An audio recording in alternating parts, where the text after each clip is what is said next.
Béni soit celui qui vient au nom du Seigneur, Hosanna au plus haut des cieux.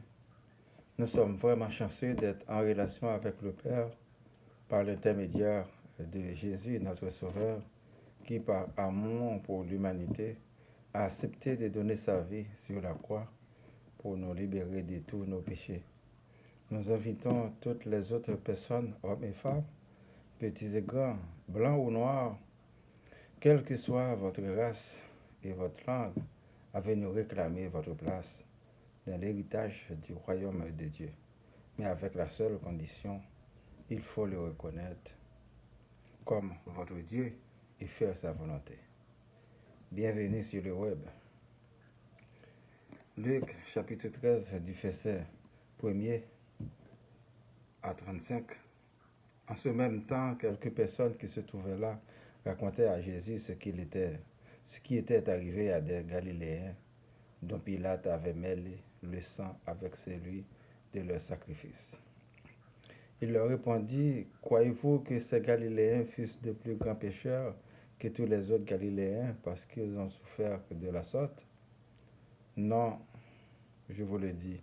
Mais si vous ne vous repentez, vous périrez tous également. » Ou bien, ces 18 personnes sur qui est tombée la tour de Siloé et qu'elle a tué, croyez-vous qu'elles fussent plus coupables que tous les autres habitants de Jérusalem? Non, je vous le dis, mais si vous ne vous repentez, vous périrez tous également.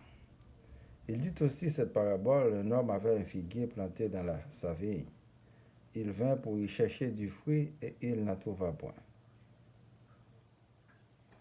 Alors il dit aux vignerons, « Voilà 3 ans que je viens chercher du fruit à ce figuier et je n'en trouve point. Coupe-le.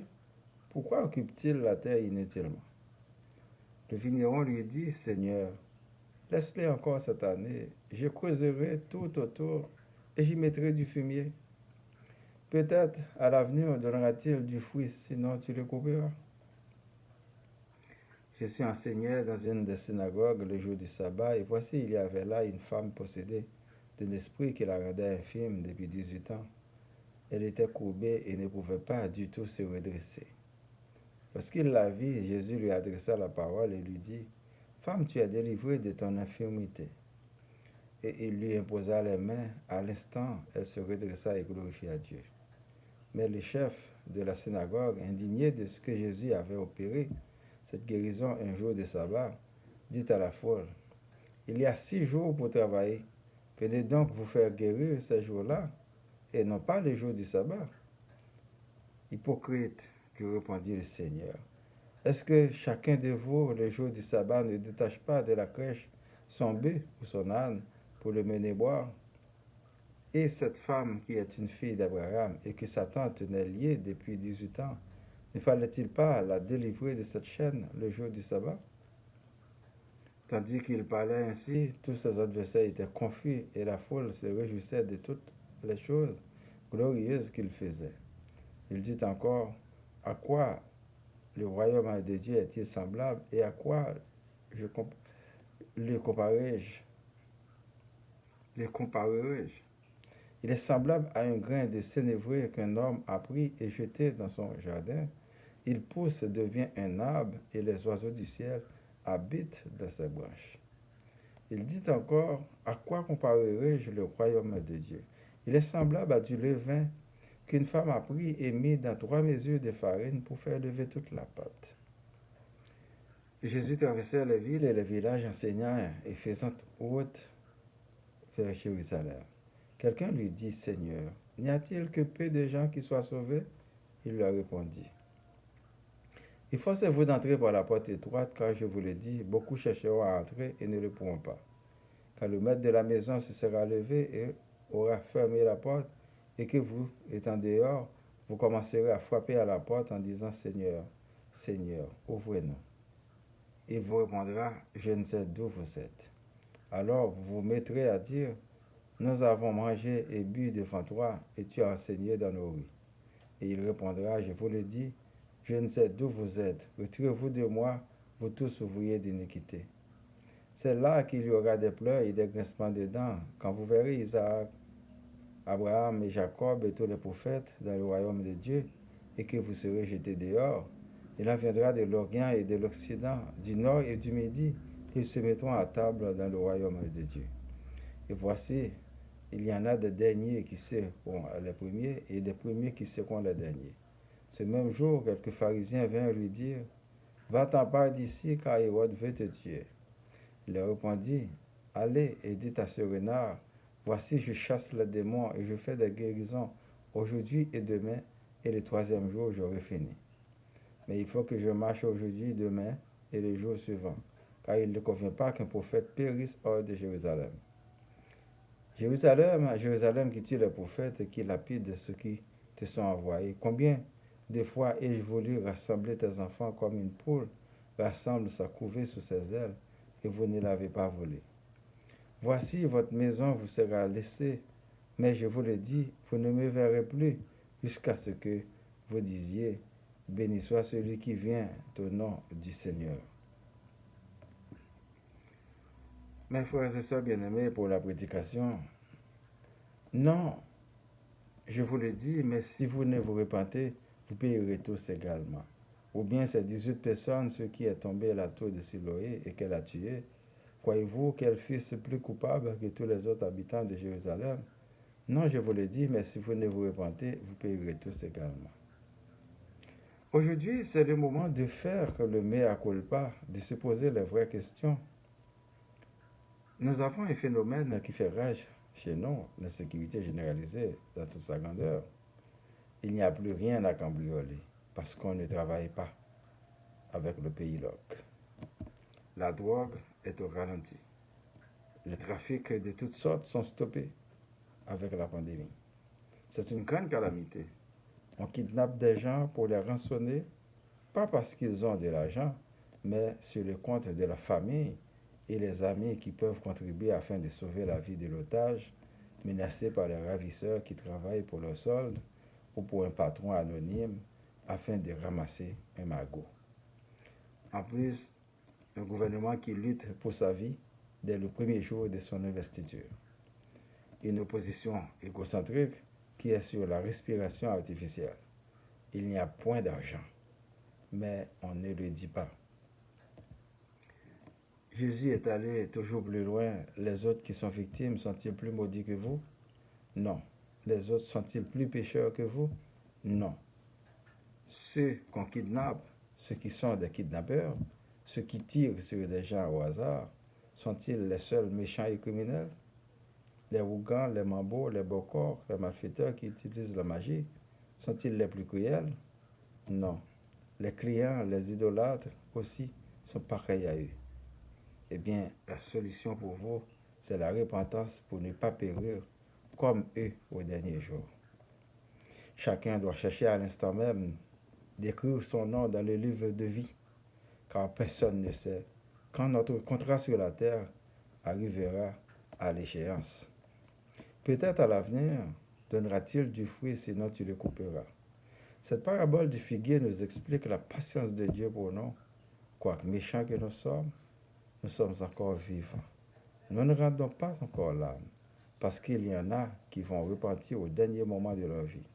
Comme un enfant qui grandit au fur et à mesure, il se développe, n'empêche qu'il y en a des handicapés de toutes sortes. Il en sera de même pour certains qui ne se repentiront jamais. Ils auront leur part avec le diable au dernier jour. Il y a des hommes et des femmes qui sont absolument insociables. Les autorités doivent les isoler pour essayer une réinsertion dans la société, bien entendu, dans les pays où il y a des autorités responsables. Nous pouvons à Dieu que si chacun joue sa partition, le monde sera meilleur. Si chacun se responsabilise. Si tout le monde accepte de travailler et garder la parole de Dieu, nous ne serons pas là aujourd'hui. Car en faisant le mal, nous avons une iniquité à payer de génération en génération. Et il lui imposa les mains. À l'instant, elle se redressa et glorifia Dieu. Jésus guérit une femme de l'infirmité depuis 18 ans. Elle ne pouvait pas se redresser. Et elle glorifia Dieu à l'instant. Ce n'est pas parce que Dieu a opéré un miracle dans notre vie. Ce n'est pas parce que Dieu nous a bénis en bien matériel, en connaissance que nous le cherchons, mais tout simplement parce qu'il est le Créateur. Il est la source de la vie éternelle. Il est un Dieu d'amour, un Dieu de bonheur, un Dieu de paix pour l'éternité. Une seconde sans lui, c'est le néant, c'est la haine, c'est le désespoir, c'est la souffrance, c'est la criminalité, c'est de l'impudicité, c'est de l'idolâtrie, c'est le vol, c'est le kidnapping, c'est de l'insécurité, c'est de l'égoïsme, c'est la mort éternelle. Pour un serviteur de Dieu, les adversaires et les ennemis sont toujours confus. Ils ne comprennent jamais la gloire de Dieu manifestée en son élu, choisi d'avance et mis à part pour le servir. Jésus les a traités d'hypocrites. Il lui réprimandait pour avoir guéri les films le jour du sabbat. Y a-t-il un jour spécial pour faire le bien? Non. C'est tout le temps et au moment opportun.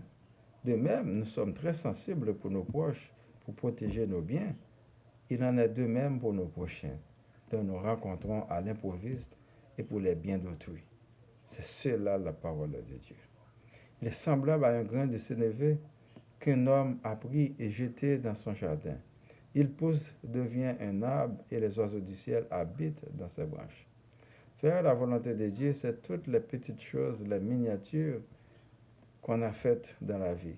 Si le mal nous éloigne de Dieu, le bien nous rapproche de son royaume. Il est semblable à du levain qu'une femme a pris et mis dans 3 mesures de farine pour faire lever toute la pâte.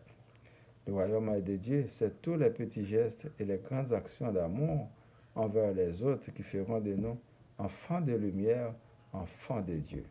Et voici, il y en a des derniers qui seront les premiers et des premiers qui seront les derniers.